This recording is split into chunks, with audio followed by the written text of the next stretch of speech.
Assalamualaikum warahmatullahi wabarakatuh. Kita lanjutkan perkuliahan kalkulus 2 ya. Sekarang kita akan masuk ke teknik pengintegralan. Nah, teknik pengintegralan ini kita akan membahas aturan dasar integrasi dan metode substitusi yang sederhana-sederhana saja dulu. Nah, di bab ini yang mulai seru. Nanti kita akan melihat dan mengerjakan integral-integral yang menarik dan berbagai macam teknik yang bisa kita gunakan untuk menyelesaikan integral tersebut. Baik, kita langsung saja masuk aturan dasar integrasi atau aturan dasar pengintegralan ya. Nah, pada bab ini kita membahas teknik-teknik pengintegralan untuk bermacam-macam fungsi. Sebelumnya, kita bahas aturan dasarnya. Yang telah kita kenal di sini, konsep dasarnya adalah ketika kita punya integral fx dx, f kecil ya di sini, sama dengan f besar x, artinya apa? Artinya kalau f besarnya ini diturunkan, dia akan sama dengan fx. Oke, konsepnya seperti itu. Jadi ketika kita ingin mengecek apakah integralnya, hasil integralnya benar atau tidak, tinggal kita turunkan saja apakah sesuai, apakah sama dengan fungsi awal yang sebelum diintegralkan. Begitu. Di sini bentuk yang standarnya, yang pertama adalah fungsi konstan. Fungsi konstan berarti di sini dia tidak memuat variabel, ya. Berarti di sini integral K, di mana K ini adalah suatu konstanta, 5, 10, 100, dan seterusnya, tanpa variabel U. Sedangkan di sini diintegralkan terhadap U. Integral K du. Oke, dia di sini berarti langsung sama dengan KU plus C. Ya, sama saja seperti integral K dx ya. Kalau di sini cuma pakai U. Hanya variabelnya aja yang berbeda. Berarti ini jadi Kx plus C. Oke.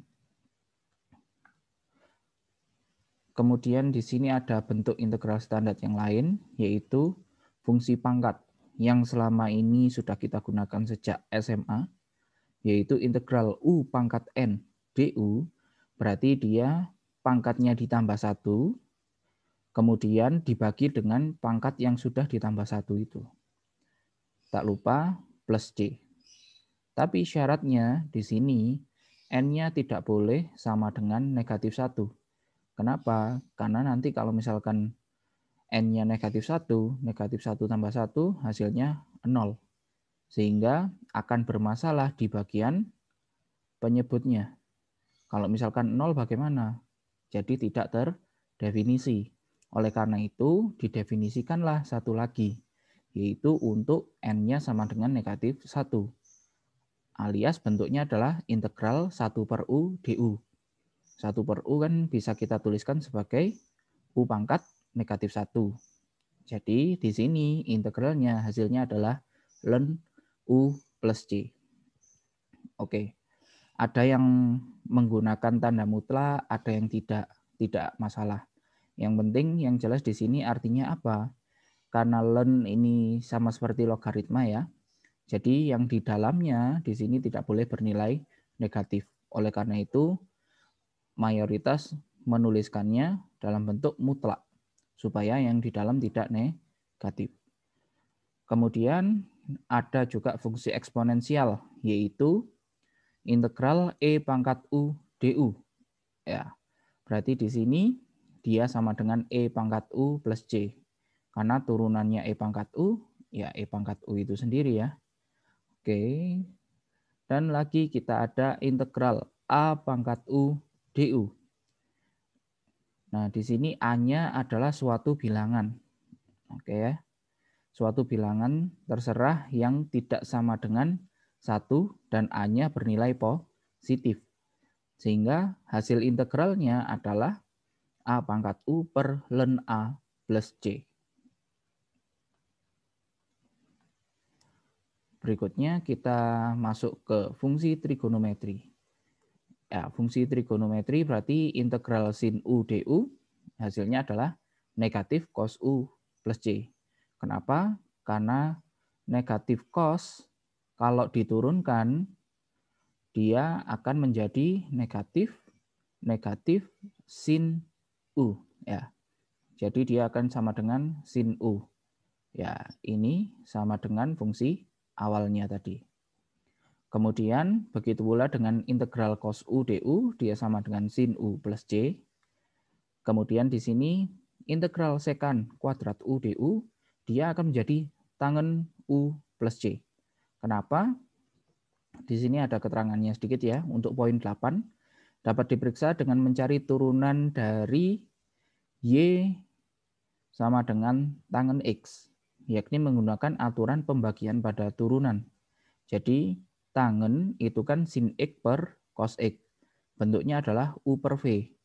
Tinggal kita turunkan Y-nya menggunakan aturan pembagian pada turunan, yaitu U aksen V dikurangi V aksen U per V kuadrat. Sehingga nanti setelah kita proses, di sini saya lewati prosesnya ya. Silakan detailnya dilengkapi sendiri. Jadi dia akan menghasilkan 1 per cos kuadrat X. Nah, 1 per cos itu adalah sekan. Karena kuadrat, jadi dia sekan kuadrat X. Begitu pula dengan poin 9. Di sini kita punya integral kosekan kuadrat U du sama dengan negatif kotangen U plus C. Caranya juga sama. Kotangen ini adalah cos X, cos U ya, kalau di sini ya. Cos U per sin U. Oke, tinggal diturunkan menggunakan aturan pembagian juga. Ada lagi yaitu sekan U dikali tangen U du. Hasil integralnya adalah sekan U plus C. Bagaimana memperolehnya? Jadi sama saja. Sekan di sini saya misalkan pakai X ya. Sekan X, kemudian artinya sekan, di sini kan dia sama dengan 1 per cos X. Jadi kita bisa menggunakannya sebagai U per V. Ini boleh. Jadi U-nya 1, V-nya cos X. Kemungkinan menggunakan aturan pembagian pada turunan, sehingga diperolehlah bentuk seperti ini. Sekan U, tangen U, du. Oke. Atau juga ini boleh juga pakai cos X pangkat negatif 1. Kemudian menggunakan aturan rantai untuk mencari turunannya. Itu juga boleh. Nah, di sini poin 11 juga sama. Kosekan U, integral dari kosekan U, kotangen U, du, itu sama dengan negatif kosekan U plus C. Selanjutnya, masih fungsi trigonometri lagi. Trigonometri ini termasuk fungsi yang menyenangkan ya. Dia berguna di mana-mana dan banyak bentuknya yang unik. Nah, itu yang menyenangkan. Di sini integral tangen U du dia menjadi negatif ln mutlak dari cos U plus C. Sedangkan kalau integral kotangen U dia menjadi ln mutlak dari sin U plus C. Oke, di sini untuk bagaimana memperolehnya, poin 13 kita bisa lihat. Jadi kalau misalkan yang ruas kanan kita turunkan harus sama dengan yang ruas kiri.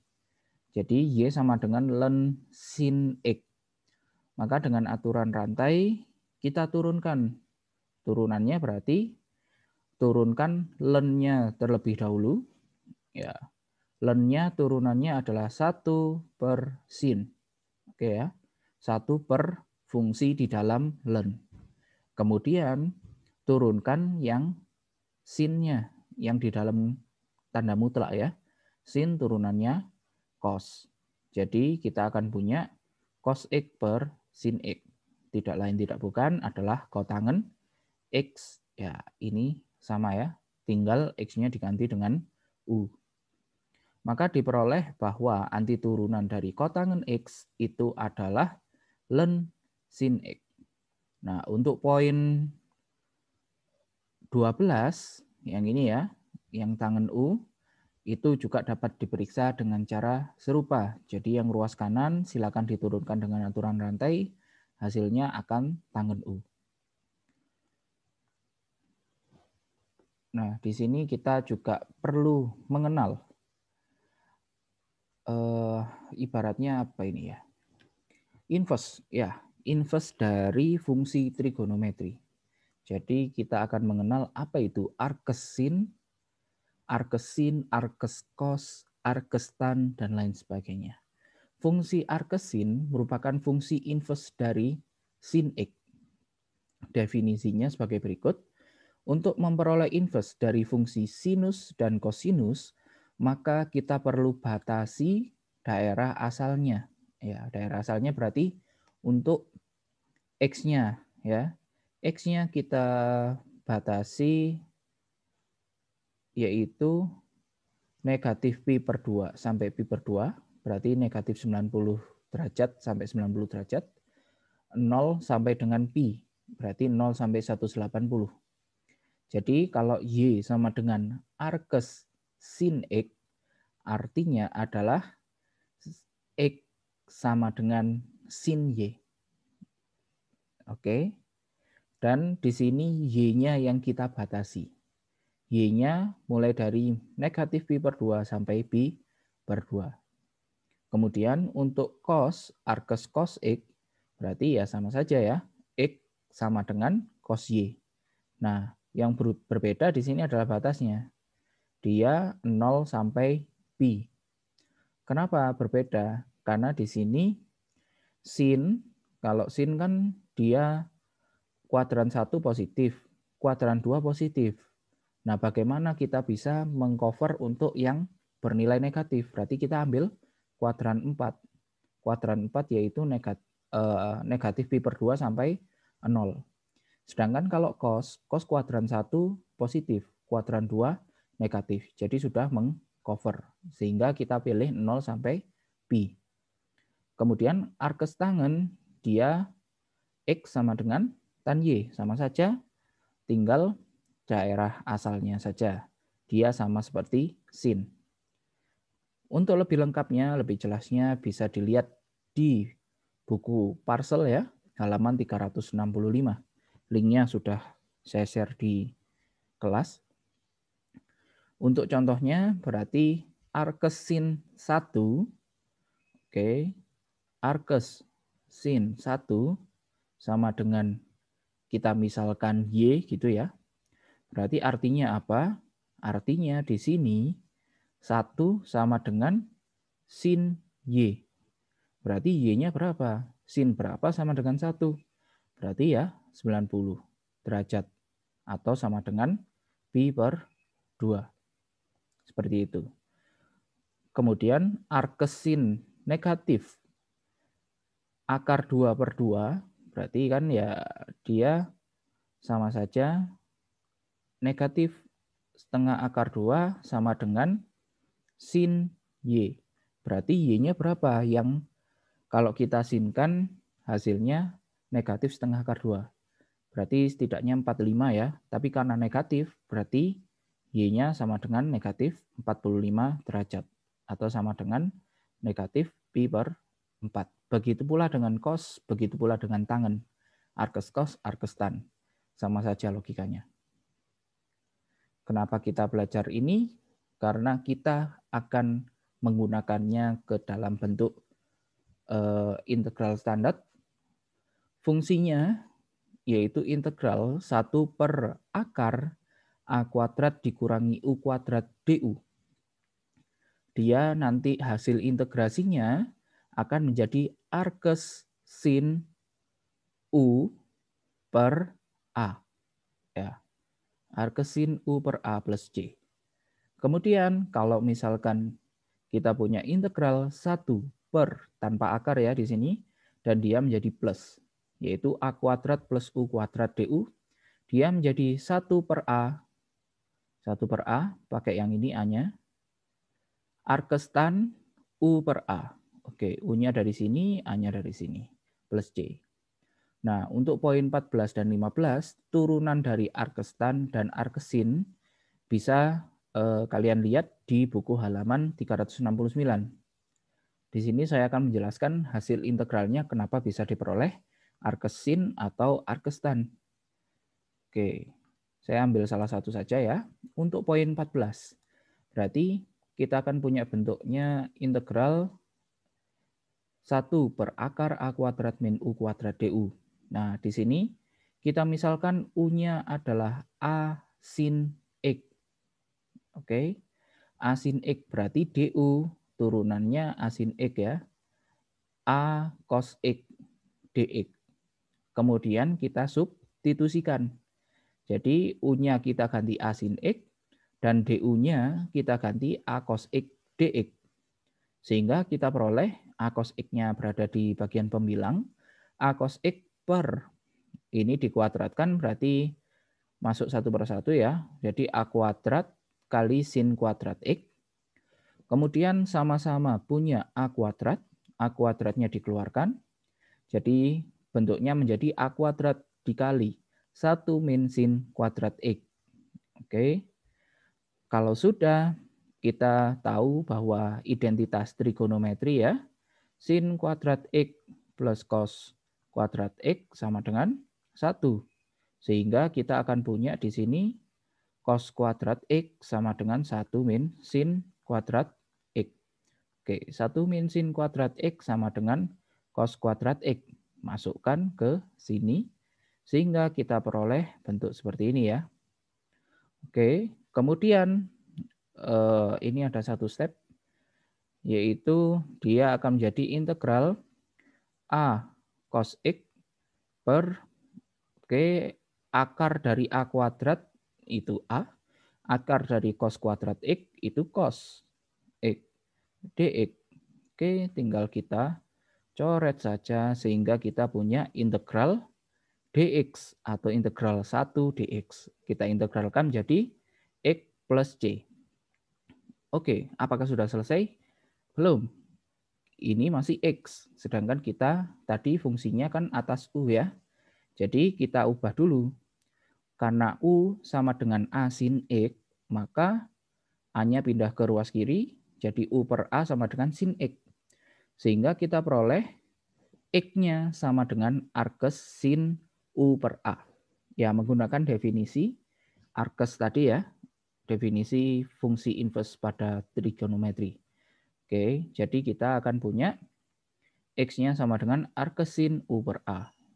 Jadi integral 1 per A kuadrat min U kuadrat DU itu sama dengan arkes sin U per A plus C. Jadi seperti itu. Dengan memisalkan ini, turunkan, substitusikan, ketemu. Selanjutnya kita masuk ke metode substitusi ya. Metode substitusi kita sudah mengenalnya sejak lama. Jadi di sini substitusi pada integral tertentu, misalkan G adalah fungsi yang memiliki turunan dan F besar ini adalah antiturunan dari F kecil. Jika U sama dengan Gx, maka kita akan memiliki di sini integral F Gx dikali G aksen X dx itu sama dengan integral Fu. Kenapa U? Karena U-nya kita misalkan sebagai Gx. Oke, du. Du-nya dari mana? Berarti ya ini saja. Du sama dengan, berarti Gx turunannya G aksen X.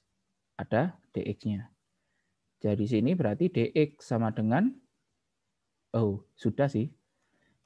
Kita akan mensubstitusikan, nah ini G aksen X dx, G aksen X dx, dia sama dengan du. Sudah, bentuknya sudah sama, berarti integral Fu du sama dengan F besar U plus C. U-nya kembalikan, yaitu Gx, berarti F Gx plus C. Ya, sama seperti yang dulu ya. Cuma penulisannya saja yang tadi. Contohnya, tentukan hasil dari integral X per cos kuadrat X kuadrat dx. Dari sini kita perhatikan dulu bahwa bentuknya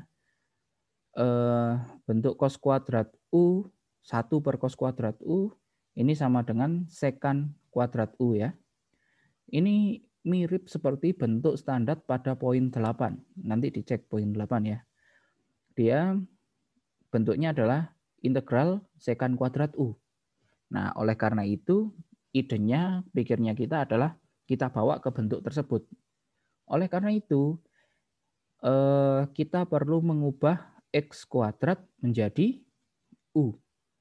Nah, jadi di sini kita misalkan U sama dengan X kuadrat. Sehingga diperoleh DU sama dengan turunannya X kuadrat, yaitu 2X dx. Kemudian 2X-nya pindah ke ruas kiri, sehingga kita akan punya dx sama dengan du per 2X. Nah, tinggal kita substitusikan saja. Kita substitusikan sehingga kita akan peroleh integral X kuadrat. Integral X per cos kuadrat X kuadrat dx ini sama dengan integral X per cos kuadrat U du per 2X. Oke, X-nya di sini bisa saling menghilangkan. Kemudian kita akan punya 2-nya pindah ke depan jadi setengah ya. Di sini kemudian 1 per cos kuadrat U du. Di sini 1 per cos kuadrat U kita ubah bentuknya menjadi secant kuadrat U du. Kalau sudah, tinggal kita integralkan saja. Setengahnya tetap. Kemudian integral secant kuadrat U yang kita tahu tadi pada poin 8, yaitu hasilnya adalah tangen U. Tinggal kita tambahi konstanta plus C. Kemudian kalau sudah U-nya kembalikan. Tadi U-nya adalah X kuadrat. Jadi hasilnya adalah setengah tangen X kuadrat plus C. Selanjutnya, tentukan hasil dari integral 3 per akar 5 dikurangi 9x kuadrat dx. Di sini bentuknya, pertama kita analisa bentuknya dulu ya. Dia mirip seperti bentuk yang mana, apakah bisa dikerjakan dengan cara yang biasa, ataukah dia bentuk khusus. Nah, ternyata dia bentuknya khusus ya, mirip dengan poin 14, yaitu 1 per akar A kuadrat min U kuadrat. 5 kan bukan bilangan kuadrat. Ya, tidak masalah. Kalau A kuadrat sama dengan 5, berarti kan kita bisa punya A-nya sama dengan akar 5. Tidak ada masalah. Berarti mau dia bilangan kuadrat atau bukan, tidak masalah. Kita bisa mencari A-nya. Kemudian 9x kuadrat. Oke, 9x kuadrat berarti kita bisa punya di sini U kuadrat sama dengan 9x kuadrat. Berarti U-nya sama dengan akar 9x kuadrat. Tidak lain tidak bukan adalah 3x. Oleh karena itu, kita misalkan U-nya sama dengan 3x. Maka diperoleh DU sama dengan 3dx. Atau dx-nya sama dengan du per 3. 3-nya pindah ke kiri. Seperti itu. Jadi kita akan peroleh ke substitusinya integral 3 per akar 5 min 9x kuadrat dx. Jadinya 3 per di sini 5-nya kita ubah bentuknya jadi akar 5 kuadrat. Dikurangi 9x kuadratnya kita ubah menjadi 3x kuadrat. Barulah kita substitusikan. Siapa yang disubstitusi? 3x menjadi U. Kemudian dx menjadi du per 3. Kalau sudah, 3-nya tinggal dicoret saja. Sehingga bentuknya sudah bagus. 1 per akar 5 kuadrat dikurangi U kuadrat. Dari sini kita punya A-nya sama dengan akar 5. Dan ya sudah, ini jadi U kuadrat. Jadi berdasarkan poin 14 tadi, hasil integrasinya adalah arcsin U per A. U per A, berarti A-nya adalah akar 5, jadi U per akar 5. Langkah terakhir tinggal kita substitusikan lagi U-nya, yaitu 3X. Jadi hasilnya adalah arkesin 3X per akar 5 plus C. Contoh berikutnya, di sini kita punya tentukan hasil dari integral 6E pangkat 1/X per X kuadrat dx.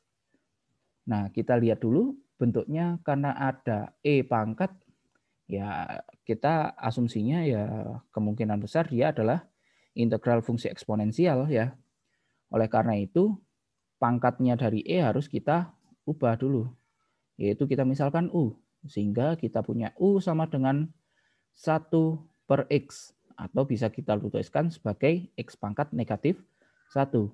Sehingga kita punya DU turunannya dari X pangkat negatif 1, berarti negatif 1-nya ke depan dulu ya. Kemudian X pangkat min 1 kurangi 1. Ya, jadi negatif X pangkat negatif 2, atau bisa kita tuliskan negatif 1 per X kuadrat. Ya, di sini ya. Sehingga kita punya dx-nya sama dengan negatif 1 per X kuadrat pindah ruas saja. Jadi kali silang ya. Jadi dia akan dx-nya sama dengan negatif X kuadrat du. Tinggal kita substitusikan. Integral 6E pangkat 1 per X kuadrat dx. Dia 1 per X-nya jadi U. Kalau sudah, dx-nya menjadi negatif X kuadrat du. Kemudian X kuadratnya bisa saling menghabisi. Ya, jadi kita punya integral negatif 6E pangkat U du. Wah, bentuknya sudah bagus. Jadi negatif 6-nya tetap. Kemudian tinggal kita integralkan E pangkat U du.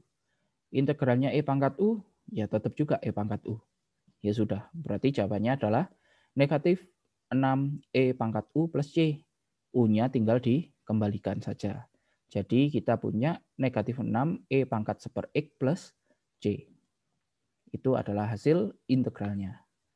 Berikutnya, tentukan hasil dari integral 2E pangkat X per 9 plus 2E pangkat 2X dx. Dari sini bentuknya sih antara fungsi eksponen dan yang poin 15, yaitu 1 per A kuadrat plus U kuadrat. Tapi di sini sepertinya bentuknya lebih condong ke sini ya. Kalau eksponen nanti sepertinya belum bisa. Belum nyoba sih saya. Silakan dicoba, barangkali bisa. Oke, di sini kita goalnya adalah ke bentuk ini berarti ya. Sehingga kita akan punya A kuadrat sama dengan 9, jadi A-nya sama dengan 3. Oke, dari sini kita punya. Kemudian U kuadrat sama dengan 2E pangkat 2X. Jadi U-nya sama dengan akar 2E pangkat 2X. Kemudian kita tahu E pangkat 2X ini bisa kita tuliskan sebagai E pangkat X pangkat 2. Karena sifat eksponen ya. Kalau pangkat dipangkat, pangkatnya dikali. Jadi 2X ya ini. Oke, karena E pangkat X kuadrat, jadi kalau ini misal di akar E pangkat X kuadrat, dia sama dengan E pangkat X. Nah, oleh karena itu di sini bisa keluar E pangkat X-nya. Yang di dalam akar tinggal akar 2. Sehingga diperoleh di sini DU turunannya, berarti akar 2-nya tetap, E pangkat X turunannya ya tetap juga E pangkat X. Terus ditambahi dx. Sehingga kita punya dx-nya sama dengan du per, ini pindah ke kiri, akar 2 E pangkat X. Kalau sudah lengkap, tinggal kita substitusikan saja. Alhasil kita akan punya di sini integral 2E pangkat X per 9 plus 2E pangkat 2X dx. Oke, dia akan menjadi yang atas tetap, kemudian 9 jadi 3 kuadrat, 2 E pangkat 2X menjadi U kuadrat, sesuai dengan yang permisalannya tadi. Kemudian dx-nya dia menjadi du per akar 2 E pangkat X. Ya, tinggal E pangkat X-nya habisi.